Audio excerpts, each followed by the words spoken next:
Queridos hermanos y amigos, muchas gracias al Señor por estar juntos una vez más, compartiendo la siempre vigente y presente palabra del Señor. Hoy vamos a tomar el libro de Apocalipsis en el capítulo 3, los versículos 12 al 13. Reitero, Apocalipsis 12 y 13. Dice así la palabra del Señor: Al que venciere, le haré columna en el templo de mi Dios, y nunca más saldrá de allí. Y escribiré su nombre, el nombre de mi Dios, sobre el nombre de la ciudad de mi Dios, la nueva Jerusalén, la cual desciende del cielo de mi Dios, y mi nombre nuevo. El que tiene oído, oiga lo que el Espíritu dice a las iglesias. El tema que vamos a compartir en el día de hoy es la victoria del cristiano, la victoria del cristiano. El vocablo victoria o vencer o vencedor en el texto griego que se escribió en el Nuevo Testamento es Nike. Y los griegos lo aplicaban a la diosa mitológica para obtener el triunfo sobre la guerra y también en los deportes. No olvidar que en ese tiempo los griegos, los romanos y todos los imperios antiguamente vivían en constantes guerras y pleitos con sus gente que estaba alrededor de ellos. Y la forma de conquistar o dominar estaba siempre presente las guerras. Y es así que los soldados griegos invocaban a Nike para obtener la guerra sobre sus enemigos o la victoria sobre sus enemigos. Y también los griegos, no olvidar que ellos crearon los Juegos Ísmicos que se celebraban cada 2 años y los Olímpicos que se celebraban después cada 4 años, que son los que han permanecido en el día de hoy. Tenían distintas pruebas, desafíos que enfrentaban por la resistencia física y antes de emprender alguna tarea o un deporte, o un contrincante que enfrentaban, invocaban en este caso a Nike, la diosa griega de la victoria en la guerra y los deportes. Nosotros como creyentes, en la aplicación del pasaje bíblico y en toda la revelación bíblica, sabemos que el que da la victoria o el victorioso de todos los tiempos se llama nuestro Señor Jesucristo. Y es Él el que llena de poder y que da la valentía, la sabiduría y la gracia para enfrentar todas las vicisitudes, anomalías, conflictos, y de Él viene la gracia y el poder para obtener la victoria en aquellas exigencias y demandas que tenemos como creyentes, como padres, como esposos, como trabajadores. Amén. Ahora, el pasaje que yo les acabo de leer tiene dos beneficios acerca de la victoria del cristiano. El Señor Jesús llama a los creyentes a ser victoriosos. Lo primero, el honor eterno del Señor. Dios honrará a los cristianos, discípulos, hombres de fe que sean valientes, que triunfantes, que sean exitosos, que sean premiados y que no se han rendido frente a aquellas situaciones por muy difíciles que sean. Los grandes logros exigen grandes tareas, grandes desafíos y requieren mucha disciplina, constancia para salir adelante. Las cosas no son fáciles, no son rápidas, no son instantáneas, sino que requiere procesos, análisis, esfuerzo, dedicación. Y con esas virtudes se puede salir adelante para obtener la victoria. Ahora, también se habla en el pasaje que los creyentes victoriosos serán puestos sus nombres en las columnas del templo del Dios Todopoderoso o de su santuario. En el tiempo histórico, los arquitectos se caracterizaban por hacer grandes columnas colocadas en tremendas bases para que fueran el sostén de todo el edificio sobre ellos. El pasaje bíblico en Gálatas capítulo 2, versículo 9, el apóstol Pablo menciona a Jacobo, nombre hebreo, Santiago, nombre del latín, Cefas, nombre hebreo, Pedro, nombre griego, y Juan. Se dice que esto eran columnas de la iglesia y baluartes o estandartes de la verdad. Tan importante era de que el Señor Jesús llevó a estos tres hombres al monte de la transfiguración y tenía en reuniones, oración, compartía con ellos para que ellos supieran y se impregnaran y se interiorizaran profundamente de la tarea que el Dios Todopoderoso le había encomendado y que más tarde el Señor Jesús con toda su autoridad, porque el Señor Jesús dijo, toda potestad me ha sido dada en el cielo y en la tierra, por tanto, id y haced discípulos a todas las naciones, bautizando en el nombre del Padre, y del Hijo y del Espíritu Santo, enseñándoles todas las cosas que yo les he mandado. Y he aquí, yo estoy con vosotros todos los días hasta el fin del mundo. Entonces, estos hombres eran columnas, y a los victoriosos, a los triunfadores, a los exitosos, el Señor dice que ellos van a ser columnas del templo de Dios. Dice ahí, columnas en el templo de Dios. Hoy día el Señor en su iglesia necesita creyentes, hombres y mujeres que sean columnas en la iglesia, que sostengan la iglesia en cualquier lugar del mundo donde ésta se encuentre, que la sostengan con su testimonio, con sus convicciones, con su seguridad en el Señor, que sean creyentes obedientes, creyentes de fe, creyentes pacientes, compasivos, y que tomen el estandarte de la verdad y lleven adelante la evangelización y compartan y salgan de sus labios palabras de bendición para quienes trabajan con ellos. Dios honra y honrará a sus hijos que muestren fe, humildad y obediencia. La fe tiene que ver con que tenemos que confiar en el Señor siempre, no en los valores temporales que tiene este mundo, que están bajo la potestad del diablo, no en la cultura que tiene este mundo, donde las cosas para ellos son relativas y subjetivas y son valorados por los precios y los costos financieros, o el que tiene más dinero o que tiene mejor auto o vive en ciertos lugares es mejor que el otro. Desde el punto de vista de Dios no es así. Debemos ser hombres de fe y confiar siempre en el Señor. Debemos ser humildes. Eso significa ser dóciles, ser mansos, estar tranquilos y ser hombres de paz.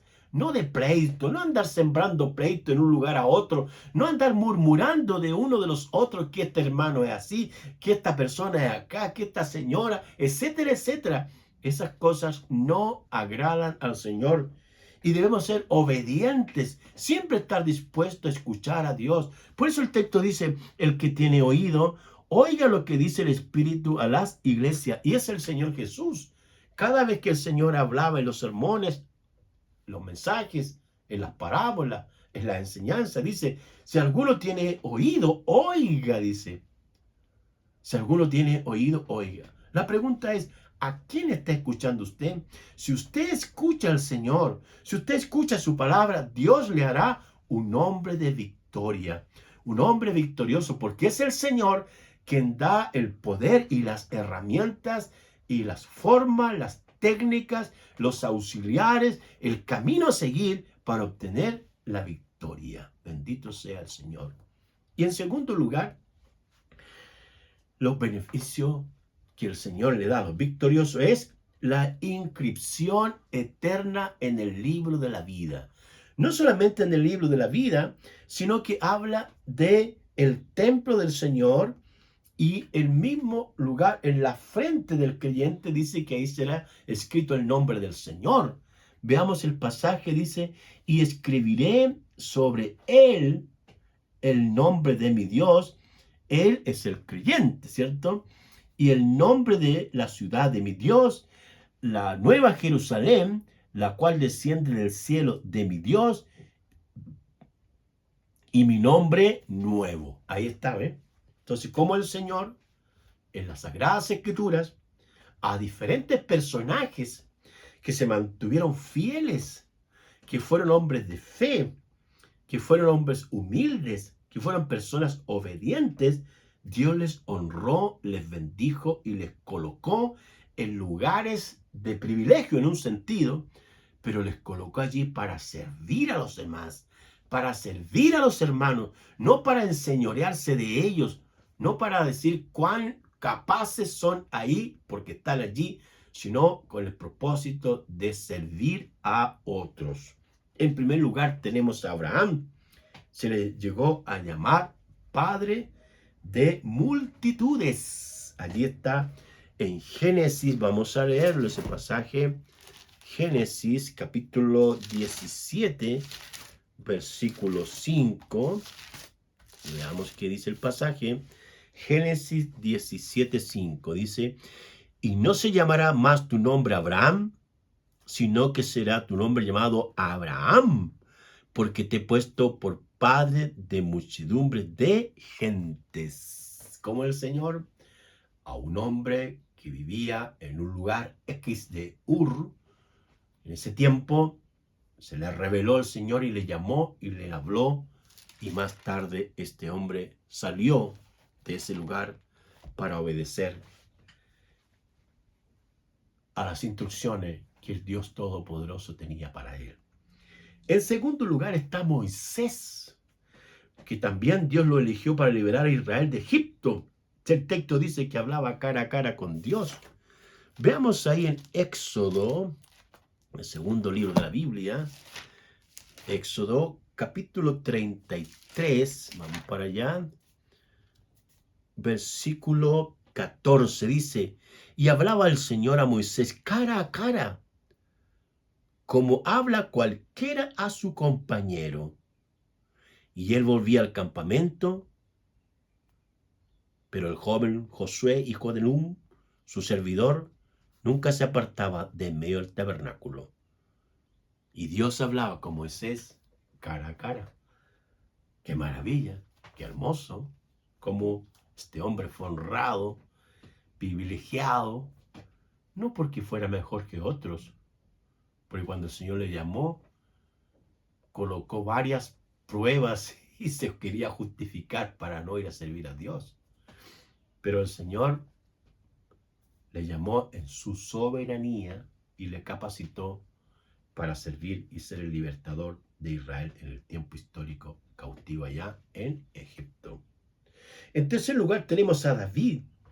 Este hombre fue llamado desde detrás de las ovejas, ungido por el profeta Samuel, y después llegó a ser rey de Israel.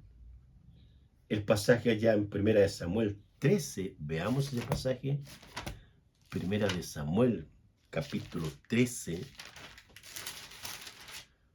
versículo 14. Dios se ha buscado un varón conforme a su corazón, el cual el Señor ha designado para que sea príncipe sobre su pueblo. Ese hombre se llamó David, un hombre conforme al corazón de Dios.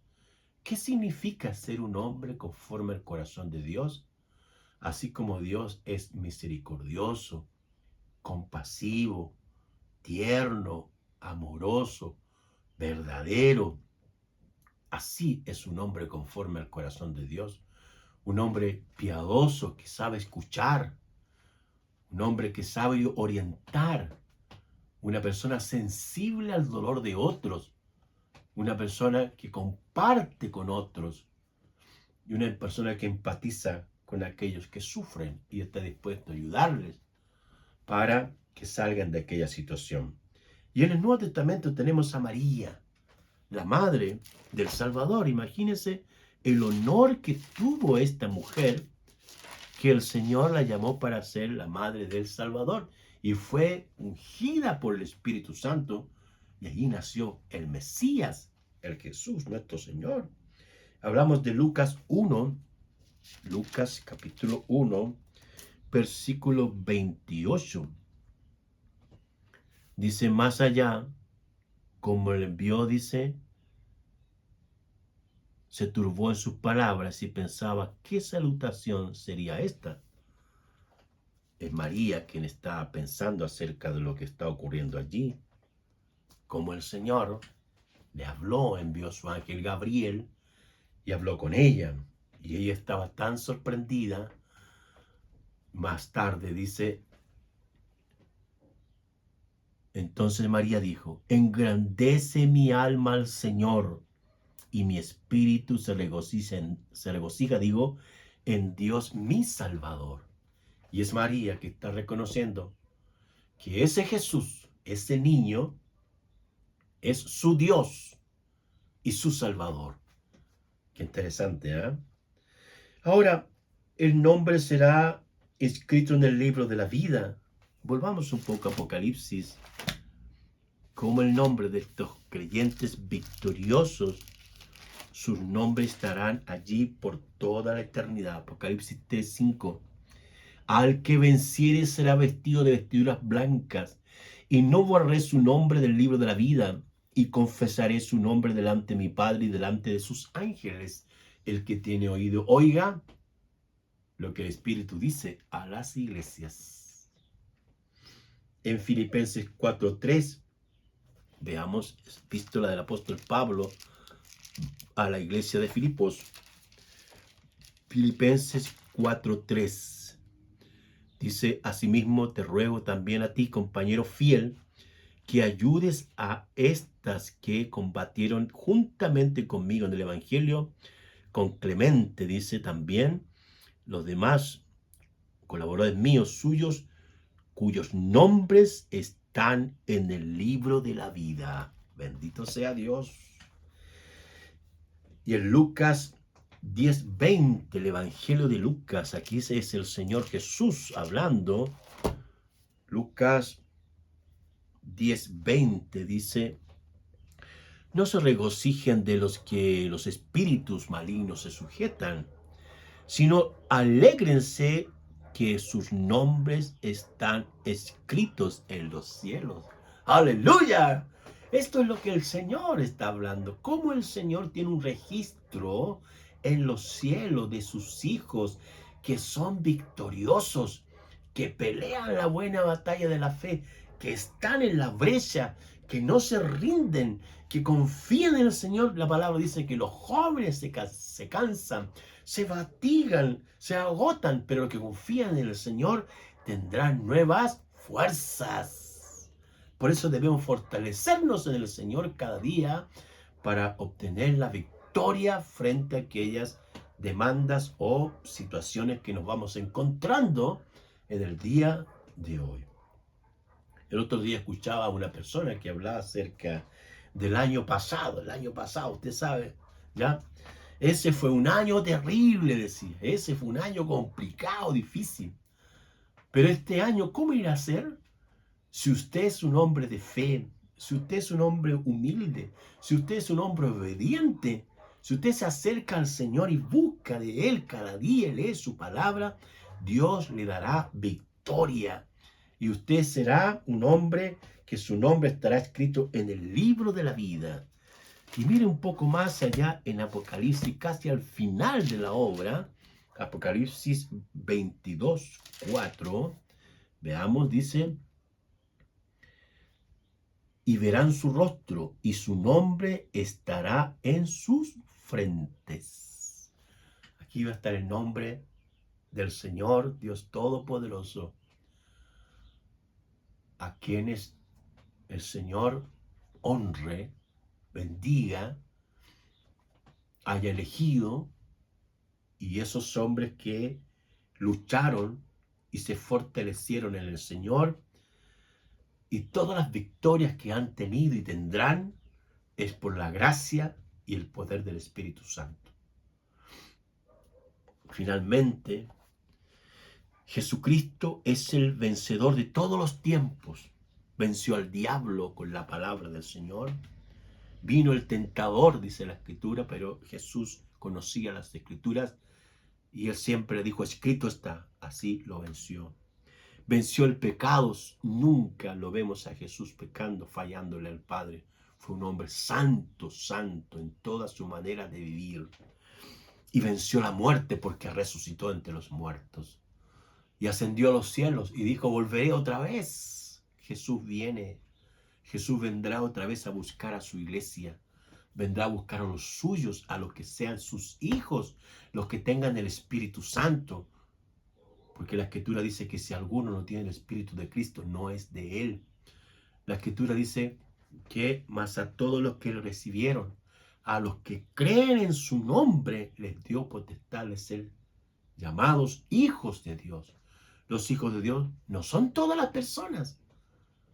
Todos somos criaturas de Dios, pero los hijos de Dios son los que han aceptado a Jesucristo como su Señor y Salvador. Son los que se han arrepentido verdaderamente. Son los que han nacido del agua y del Espíritu. Son los que dan fruto para Dios, que han cambiado realmente su forma de pensar, su forma de sentir y su forma de hablar. La victoria del cristiano cada día se escribe con hombres de fe, hombres maduros, hombres estables que siguen adelante hasta llegar al supremo llamamiento en Cristo Jesús. Oremos. Padre bueno, te damos gracias porque tú eres nuestro ejemplo a seguir, tú eres nuestro modelo a seguir y tú, Señor, siempre fuiste victorioso, venciste al diablo, venciste el pecado, venciste la muerte y hoy día estás a la diestra del Dios Todopoderoso. Gracias te damos, Señor. Ayúdanos a nosotros. Llénanos de tu Espíritu Santo y de tu palabra y danos la fuerza para seguir cada día siendo victoriosos. Como tu palabra dice, al que venciere, yo le haré columna del templo de mi Dios y no borraré su nombre del libro de la vida. Así sea, Señor. Amén.